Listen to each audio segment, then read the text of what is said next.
तो पंचभूत उस पुरुष के अनुरूप हो जाते। ये हेलीकॉप्टर में ये सारे सिद्धांत लागू पड़ जाते हैं अध्यात्म महिमा के।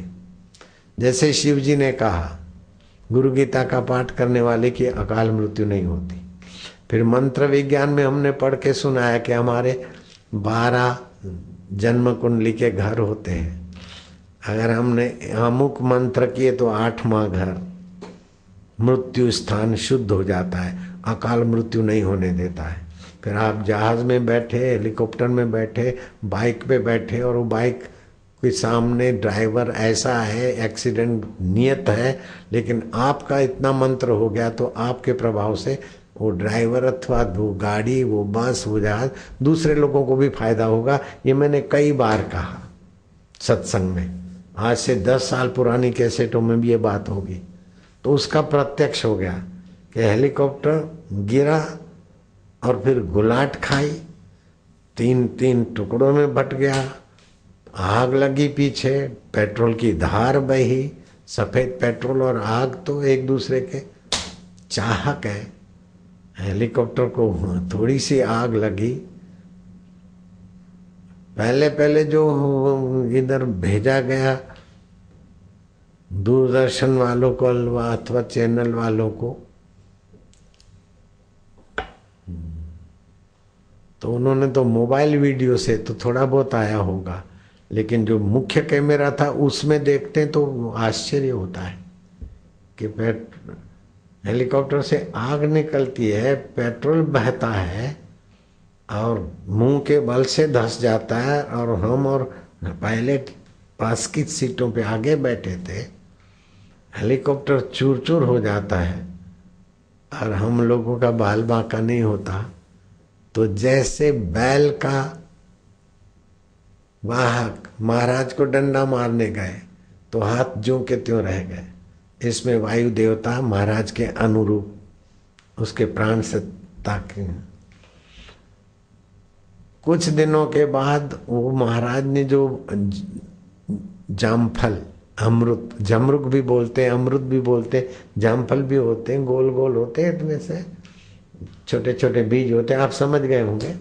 केले और जामफल एक साथ में बिकते। तो गांव के लोगों को महाराज प्रसाद बांटने लगे। लोग दंग रह गए कि बालू में जामफल कैसे हो गए। तो महाराज का संकल्प था, बालू ने भी सहयोग कर दिया। अब इससे भी बड़ी बात आपको बताऊं कि आगरा में शाहगंज है, शाहगंज में छम छम गली, मैंने अभी याद नहीं है, मैं गया हुआ हूं। श्री कृष्ण गौशाला, वहां मेरे गुरुजी रहते थे, लीलाशाह प्रभु जी मेरे तारणहार, जगत का मंगल करने वाले हैं। ये उन्हीं के संकल्प से हो रहा है, हम कुछ भी नहीं है। तो कोई गरीब आया, बोले डॉक्टर बोलते कुछ भी नहीं हो सकता, दिखता नहीं महाराज, ऑपरेशन भी सफल होना हो वैसे भी नहीं। अरे तो चिंता नहीं कर, वो देखो आंकड़े के पत्ते हैं ना, वो तोड़ के उसका दूध डाल दे, ठीक हो जाएगा। उसने विकल्प नहीं किया कि ठीक होगा कि नहीं होगा। आंकड़े का दूध तो पॉइजन है, आंकड़े का दूध तो तेजाब है, बाबा ये कैसे हो सकता है। ऐसा तर्क को तर्क नहीं किया, आंकड़ा के पत्ते तोड़े और आंखों में डाला और आंखें ठीक हो गई। खुशी खुशी में गया मिठाई वाले के पास, मिठाई लिया, बोले जय साईं लीलाशाह, ले प्रसाद दो। बोले किस बात का है। अरे बोले यार मेरी आंखें खराब थी, डॉक्टरों तो जवाब जैसा दे रखा था, ऑपरेशन की गारंटी नहीं, साईं लीलाशाह ने इलाज बताया। बोले क्या इलाज। अरे वो आंकड़े के पत्ते ने उसका दूध डाला और मैं ठीक हो गया। वो दुकान वाला बोला यार मेरी आंखों में भी तो ऐसे ही गड़बड़ है। वो दुकान वाला उठा, आंकड़ा वही का वही और बुजुर्ग दोनों वैसे के वैसे, आंकड़े के पत्ते का दूध डाला तो उसकी आंखें चली गई। और लीलाशाह भगवान ने कहा आंकड़े का पत्ते का दूध डाल ठीक हो जाएगा। तो दूध डाल कौन कह रहे हैं, लीलाशाह जी। ठीक हो जाएगा कौन कह रहे हैं, लीलाशाह जी। कहाँ बैठ के कह रहे हैं, अध्यात्म तत्व।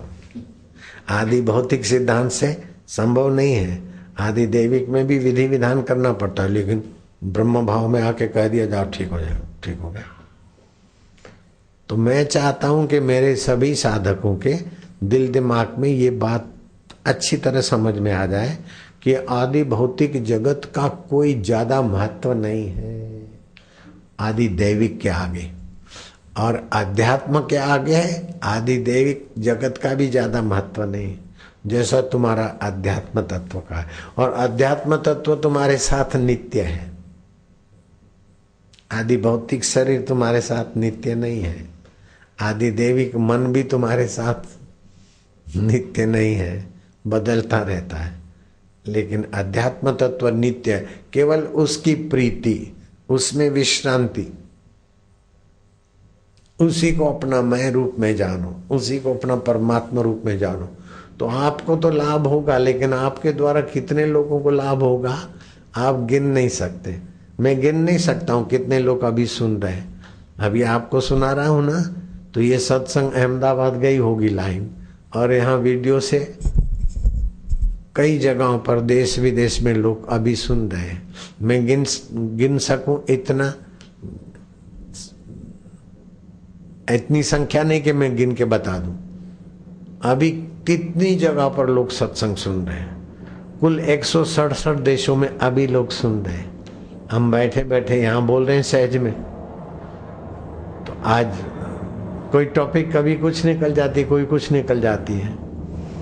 UK, Dubai, Australia, Pakistan, India, Bharat, Netherlands, Italy, Hong Kong, Japan, ये सब कई देशों में लोग सुन रहे हैं। तो मेरे गिनती से बाहर के लोगों को फायदा हो रहा है। वो आदि भौतिक ताकत से मैं इतने लोगों को फायदा नहीं कर सकता हूँ, आदि दैविक हिसाब से भी मैं इतने लोगों को फायदा नहीं कर सकता हूँ। और अध्यात्म में मुझे फायदा करने के लिए कोई श्रम नहीं पड़ता। मैं तो सहज में आप लोग आए हैं, आपकी भलाई के लिए बोलता हूँ। अब इतने देश के लोग जुड़ गए, उनको फायदा हुआ, होता रहे। सूरज को कोई श्रम नहीं और सारी सृष्टि का कारोबार चलता है। चंद्रमा को कोई श्रम नहीं, सारी सृष्टि की औषधियां पुष्ट होती है। गर्भिणी माइयों को चांदनी के दिनों में अपने पेट पर चांदनी के किरण लगे तो गर्भ रुष्ट पुष्ट होगा, अच्छा रहेगा, सुगंधिम पुष्टिवर्धन। और जिसको किडनी की तकलीफ हो तो खुले बदन ज्यादा रहे, रोमकूप के द्वारा भी ऊर्जा लेवे। कपड़ों पे कपड़े आए, भारी भारी जीन ये वो पहनना स्वास्थ्य के विपरीत है। एकदम शुद्ध सूती कपड़े, और वो भी पसीना शरीर से निकलता रहे तो किडनी पर लोड कम पड़े, खाना चबा के खाए। और किडनी की तकलीफ वालों को गोझरण मिले तो उसका पान किया करें। गोझरण अर्क मिले तो उसमें थोड़ा पानी मिलाए 50%, वो पिए। नहीं तो गोझरण शुद्ध गाय का मिल जाए, बछड़ी का, वो पिए 25 से 50 ग्राम, उससे भी किडनी की शुद्धि होती है। कानपुर में शंकर नाम का मेरा भक्त है, दोनों किडनी फेल हो गई, डॉक्टर डायलिसिस पे रख के आखिर किडनी ट्रांसफर करने को कहा। तो दूसरे लोग भी थे उस अस्पताल में, वो तो कहाँ पहुंच गए पता नहीं, लेकिन वो शंकर अभी भी घूम रहा है। 20 साल हो गए, 2 किडनी फेल, अब ठीक भी हुई। दूसरी जयवंती नाम की एक लड़की थी, वो काली काली थी तो मैं उसको काली बोलता था। उसकी दोनों किडनियां खराब हो गई, 22 साल की थी, हो सकता है 23 की हो, 21 को, अंदाजे 22। अहमदाबाद सिविल हॉस्पिटल में एडमिट कर दिया, हालत खराब है, ऑक्सीजन पर है, फलाना है, ये है, वो है, डायलिसिस हो रहा है। उसने कहा बापू को बोलो मेरे को प्रसाद देवे तो मैं ठीक हो जाऊंगी। मैं क्या, बहुत बढ़िया बात है। मैंने प्रसाद भेजा, उसने प्रसाद खाया, और जो कुछ अस्पताल में जो भी कुछ चढ़ाते होंगे, ग्लूकोज या जो भी हो, उठा के निकाल के फेंक के पैदल पैदल चले आए। इस बात को 30 साल हो गए, अभी तक जिंदी हो। जयवंती नाम है। डेल गह को कहाँ गई? इनकी सहेली भी है, ये 52 वर्ष की है बहन जी, उसकी वो सहेली है, वो भी 50 की होगी अभी। 20 की थी, 30 साल बीत गए। 20-22 की थी, अभी 52 की वो भी हो गई होगी। अभी भी मैं जाता हूँ अहमदाबाद तो दौड़ी दौड़ी आती दर्शन करने। कारी कारी मैं उसको बोलता हूँ, नाम उसका जयवंती है। काली काली तो काली बोल देता हूँ। इसलिए डॉक्टरों की रिपोर्ट लेकर आप अपने अध्यात्म में उस बीमारी का महत्व देंगे तो आदि भौतिक शरीर की दवाइयां इतना काम नहीं करेंगी, आदि दैविक जगत के मंत्र भी इतना काम नहीं करेंगे, क्योंकि आप में घुस गया कि केस सीरियस है। आपने जब महत्व दे दिया तो फिर आदि भौतिक आदि दैविक उपचार बोने हो जाएंगे। आप अध्यात्म को महत्व दो। मैं बिल्कुल पक्के होश हवास से बुलंद हौसले से बोल रहा हूं, ऐसा नहीं कि किसी के दबाव में आकर बोल रहा हूं। सुन रहे हो?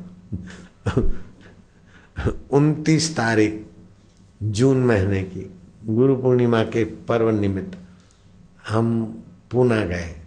तो पूना की एक वैद्य है, 28-29 साल की होगी बच्ची, अपने माँ बाप के सहित। ये हमारी नीता वैद्य की वो हेल्प में रहती थी, तो उसको कुछ बीमारी लग गई थी। मैंने मंत्र दे दिया, वो मेरे लिए कुछ बढ़िया सा प्रसाद बरसात भी लाए। मैं क्या इतना सारा क्यों?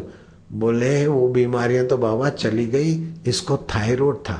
तो वैद्य ने कहा, वो जो वैद्य लड़की है गौरी नाम उसका, बोले बाबा मेरे को थायराइड भी चला गया। अब थायराइड तो 25 mg लो, 50 लो, 75 लो, 100 लो, आजीवन गोलियां खानी पड़ती थायराइड में। उसको थायराइड ठीक हो गया। फिर ये बात सुनकर दूसरी बाई ने वो मंत्र लिया, उसको थायराइड ठीक हो गया। अब ये डिप्टी कलेक्टर पोस्ट हो गई, एडीएम हो ना तुम। इनको डॉक्टर बोलते हैं किडनी ऐसा है वैसा है फलाना है। अब इनको मैं मंत्र दिया हूँ, अब वो डॉक्टरों की बात को महत्व देंगे और अपने में किडनी का प्रॉब्लम मानेंगे तो फिर दवाइयाँ करते रहो, किडनी बदलते रहो, पैसे देते रहो। अगर मैंने मंत्र दिया बोले किडनी ठीक है तो ठीक। वो लड़की तुम्हारे जितनी समझदार नहीं है, तुम्हारे जितनी पढ़ी लिखी नहीं है। फल फ्रूट का ठेला अथवा छोटा मोटा धंधा करता उसका भाई। मैं उस लड़की से आपकी बात भी करवा सकता हूँ। डेल को बोल दो कैसे किडनी ठीक हुई। अरे बोले एक साईं से प्रसाद मांगा था, किसी को मैं भेजा था, साईं ने प्रसाद भेजा, बस ठीक हो गई मैं। ऐसे लालजी महाराज मेरे मित्र संत थे, आपने उनका फोटो देखा होगा। तो पिता तो भगवान के प्यारे हो गए, माँ और बेटे थे, भैंस रखी थी, दूध बूध बेच के गुजारा करते थे। माँ भक्त थी। शाम का समय था, वो हरा घास होता है ना, रजका गर्मियों के दिन में काट के रखा था। बेटा भैंस को जरा वो रजका दे दे, तो भैंस तो इतना सारा खाती, तो दोनों भुजाओं से रजका उठाया। तो सांप बैठा था, वो उसको दबा हुआ, तो उसको हाथ पे काटा या कहीं काटा, मां करके लड़का गिर गया। और जहरी सांप का जहर ऐसा कि पानी तक नहीं मांगा, वो मर गया लड़का, लालची। तो गांव के लोग रोते आए, भाई भक्तानी अभी पति चला गया, बेटा भी गया, हाय माँ। भाई ने कहा खबरदार, कोई भी रो के रोते हुए आया, जिसके कुल खानदान में कभी मृत्यु नहीं हुई वो रोते हुए आओ। ये तो जन्म होता है, मृत्यु होती है, मेरे घर पे किसी को आने की जरूरत नहीं है। वो जो 20-22 साल का लड़का था लालजी भाई, उसके ऊपर चादर डाल दी, माई ने दिया जलाया घी का, राम राम राम करते अध्यात्म तत्व में विश्रांति पा। सुबह हो गया, अरे बेटा कब तक सोएगा, उठ। बेटा उठ के खड़ा हो गया, और 90 साल तक वो बेटा लालजी महाराज होकर सम्मानित हुआ। मेरे मित्र संत और मेरे साथ की कैसेटों में भी उनका पोज फोटो देखा होगा तुमने। लेकिन जहरीले सांप का जहर उनके शरीर में गर्मी का कुप्रभाव दिखाता रहा। फिर भी 90 साल तक जिए। 22 साल की उम्र में मर गए थे, 22 साल के आसपास, और फिर 90 साल तक जिए। और मेरी नानी मर गई और फिर 39 साल जी। तो ये सब अध्यात्म जगत का महत्व आंखें देखा है। मूर्तियां, पत्थर की मूर्तियां दूध पीती है। अंधे आदमी को भी ये सुनकर समझ लेना चाहिए कि भगवान का अस्तित्व है, भगवान की महत्ता है, भगवान की सत्ता है, और वो भगवान अध्यात्म रूप में अभी भी सभी का जिगरी जान है। ऐसा नहीं कि भगवान को बनाना है अथवा जगत को बदलना है, भगवान के पास जाना है, कुछ नहीं, केवल स्वीकृति, बस स्वीकृति मात्र। आप स्वीकार कर लो कि सार का सार प्रभु तू है, बाकी सब बेकार। जैसे कल कारखानों में लेथ मशीन, फलानी मशीन, ढींगनी मशीन, मशीनें तो दिखती और वायर भी दिखती है, लेकिन वायर और मशीन ये सब दिखते हुए भी उसमें जो नेगेटिव पॉजिटिव करंट काम करता है वो आंखों से दिखता नहीं। लेकिन सभी की जिगरी जान वो पावर हाउस का सप्लाई है। चाहे आपका फ्रिज हो, चाहे मेरी माइक हो, चाहे आपका गीजर हो, चाहे मेरा पंखा हो, चाहे मेरे आश्रम के पंखे हो, चाहे आपके पूजा घर के हो, जिगरी जान पावर हाउस से सप्लाई। तो पावर हाउस से तो सप्लाई होता है, यहाँ कहीं से सप्लाई नहीं होता है, भरपूर है, वहीं से सब होता है। रात्रि को आराम पाते तो वहीं से हमारा तनाव, टेंशन, बीमारी सब दूर होती। गोमाना इंद्रियां, इंद्रियां जिससे विचरण करती वही सत्ता का नाम गोविंद है। और इंद्रियां थक कर मन में आती है, मन बुद्धि में जाता है और बुद्धि जीवत्व में जाती है और जीव ब्रह्म में जाता है, तब उसका नाम पड़ा गोपाल। वही गोविंद है, वही गोपाल है, वही राधा रमण है। राधा उल्टा दो तो धारा, ख्यालों की धारा, चेतना की धारा जिससे रमण करती वो परमेश्वर राधा रमण भी है।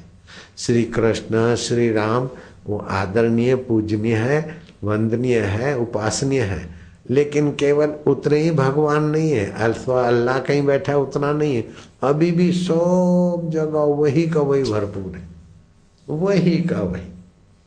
जो श्री राम जी में प्रकट हुआ था वो अभी तुम्हारे हृदय में वही का वही है। राम जी आए और विदाई हो गए, लेकिन राम जी से भगवान होकर पूजे गए वो भगवान तो अभी भी हमारे आत्मदेव हैं। दूर नहीं है, दुर्लभ नहीं है, परे नहीं है, पराये नहीं है, हाजरा हजूर, जागंदी ज्योत, आद से सत्य है, जुगों से सत्य है, अभी भी सत्य है, बाद में भी सत्य रहेंगे। मैं वही हूं, ये पराकाष्ठा है, अनलहक। मंसूर कहता है अनलहक, शासकों ने कहा नहीं अनहक कहो, अल्लाह है। बोले अल्लाह है तो मेरे से अलग होगा तभी अल्लाह है। मैं बोला अरे वो सब जाए तो मेरे से अल्लाह अलग नहीं है, मैं ही अल्लाह हूं।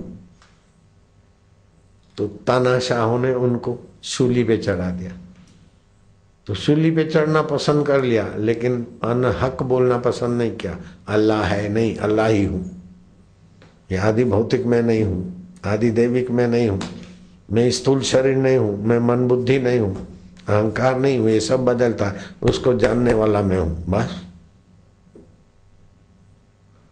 तीव्र प्रारब्ध था तो शूली पे शरीर तो शांत हुआ, लेकिन मंसूर अभी भी मेरे हृदय में तो ऊंचे सिंहासन पर है। मंसूर को मैं दिलो जान से स्नेह करता हूं। अभी मंसूर दिख जाए तो मैं तुम्हारे को उपदेश नहीं दूंगा, दौड़कर उनको गले लगूंगा, उनकी सेवा करूंगा। मेरे हृदय में मंसूर के लिए सद्भाव है। ऐसे ही सुकरात यूरोप में हो गए। सुकरात बाहर से तो कुरूप थे, लेकिन अध्यात्म तत्व में स्थिति थी। सुकरात के लिए भी मेरे हृदय में बड़ा सद्भाव है, गांधी जी के लिए सच्चाई के कारण, लेकिन उन महापुरुषों में तो अध्यात्मता के कारण।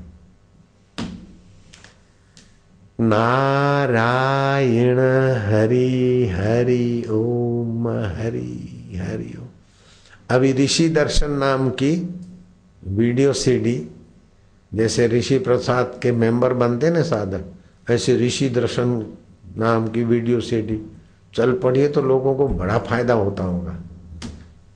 अभी हेलीकॉप्टर वाला भी उसमें देखेंगे तो लोगों को आश्चर्य होगा। जैसे मासिक पत्रिका है ना ऋषि प्रसाद, ऐसे ही वीडियो डीवीडी मासिक है 1.5-2 घंटे की, घर बैठे मिलती है, वो मंगा के देखा करो, सुना करो। वो तो मैं देखता हूँ तो मुझे भी मजा आता है, क्योंकि मैं तो अभी इस पोज में हूँ, लेकिन जवानी के पोज कैसी फुर्ती और महाराज क्या बोल रहे हैं तो मेरे को भी मजा आता है। मेरा पुराना सत्संग सुनकर मेरे को ही मजा आता है। और कल तो ऐसा एक पोज इंदौर में सत्संग हुआ था, तो वो कोई पगड़ी पहनाते कोई कुछ, तो किसी ने वो कोट पहना दिया, ऐसा मेरे को जचा, मैं क्या इस पोज को फिर से देखा। रामकृष्ण परमहंस अपना ही फोटो, किसी ने रामकृष्ण का ही फोटो था दिखाया तो रामकृष्ण दंडवत प्रणाम करने लगे, सिर आंखों पे चढ़ाने लगे, जैसे भगवान का काली माता का आदर करते ऐसे अपने फोटो का आदर करने लगे। लोगों ने कहा हद हो गई, अर्ध पागल तो पहले थे, आज तो पूरे पागल हो गए। अरे बाबा ये क्या करते हो, तुम्हारा ही फोटो है, आप उसको इतना प्रणाम करें। अरे बोले मेरा फोटो नहीं है, ये उसी सत्य का है, जब मैं हट गया हूँगा तभी ले आऊंगा। मैं होता, मैं माना जीव भाव का अहंकार, तो कितने भी आप एक्टिंग से फोटो निकालो उतना आकर्षक नहीं होगा, उतना प्रभावशाली नहीं होगा। रूप रंग रोगन लगा के हंसते हुए निकालो, लेकिन वो पूजनीय नहीं होगा। आप अपने घर में माँ बाप के अपने फोटो कितने भी लगाओ, उन फोटो से वो झिरमिर झिरमिर आनंद नहीं झलकेगा। अगर महापुरुष अपने आदि भौतिक भाव से, आदि दैविक संकल्प विकल्प से पार होकर, भले उस क्षण जब फोटो निकलता हो उस क्षण या कोई ऐसी क्षण, और उनका चित्र आ गया, वो चित्र भी बड़ा काम करता है, विचित्र शक्ति देता। उसी फोटो से क्या क्या और निकल आता है, फिर उसी में फट समा जाता, क्या क्या होता है खेल। अध्यात्म तत्व सर्वोपरि है, सर्वोपरि, उसका वर्णन मैं नहीं कर सकता। ये एक आशाराम बापू नहीं, 1000 आशाराम बापू, और एक एक बापू की 1000 जीवा हो, फिर भी अध्यात्म का पूरा बयान नहीं हो सकता है। ऐसा अध्यात्म तत्व है। मत करो वर्णन, गुरु नानक जी ने कहा, और बेअंत है। जिन पाया तिन छुपाया, जिसने उसको पाया वो बयान नहीं कर सकता, बोले छुपाया। फिर संत से रहा नहीं गया, बोले छुपत नहीं कछु छुपे छुपाया। वो ऐसा है कि फिर उछलता है अपना अलौकिक स्वभाव, अलौकिक चमत्कारों से, छुपता भी नहीं। जिसने पाया उसने छुपाया, लेकिन फिर तुरंत बोले छुपत नहीं कछु छुपे छुपाया। तो वो आपके पास अभी भी है, ऐसा नहीं बाद में आएगा फिर मिलेगा कहीं जाएंगे, अब भी इस समय मौजूद है।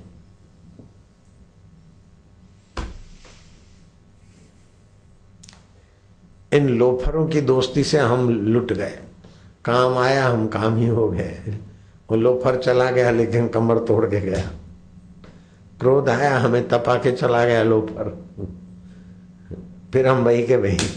मोह आया हम गिगड़ गिगड़ हो गए, फिसल गए अपने बेटे के मोह में, बेटी के मोह में रोने लगे। कितने बेटे बेटी मारते, कुछ भी नहीं, मेरी बेटी मेरी बेटी, मोह रुला रहा है। ऐसी अहंकार, मेरा ऐसा हो ऐसा हो।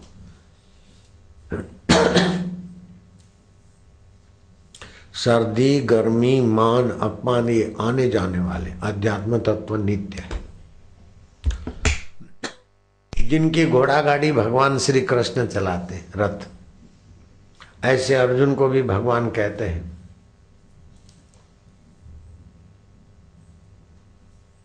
शीतोष्ण सुख दुख तथा मान अपमान है। आगमो अपायनो अनित्याश्च तान तितिक्षस्व भारता।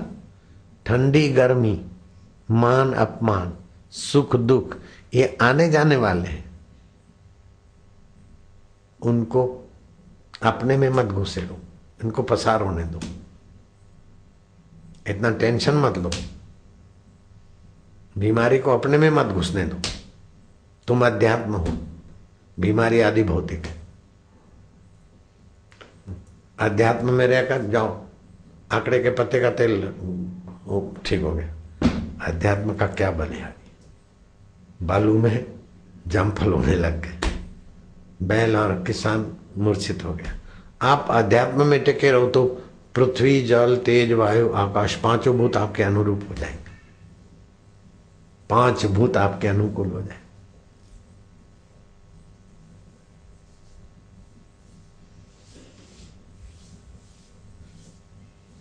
शाह साहब नाम के कोई फकीर संत थे, काशी में कबीर जी से मिलने आए, गंगा किनारे बैठे तो वहां शब परवान करते नदी में युवक का शव जा रहा था।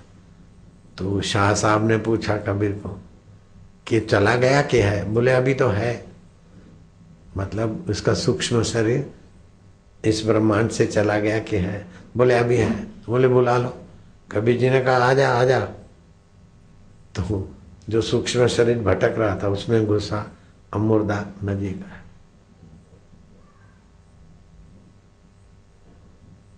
खड़ा हो जा। खड़ा हो गया। शाह साहब ने कहा कमाल है। कबीर जी को कहा कमाल है। उसी युवक का नाम रखा गया कमाल, कबीर का बेटा कमाल। अध्यात्म तत्व की मैं महिमा कितनी बताऊं तुमको, कमाल है। अरे कमाल को भी कमाल हो जाता है, इंद्र पैर छू के अपना भाग्य बना लेता है। आध्यात्मिक व्यक्ति ऐसा महान पुरुष होता है। निर्माण मोहा, जिसका मोह निर्माण हो गया है।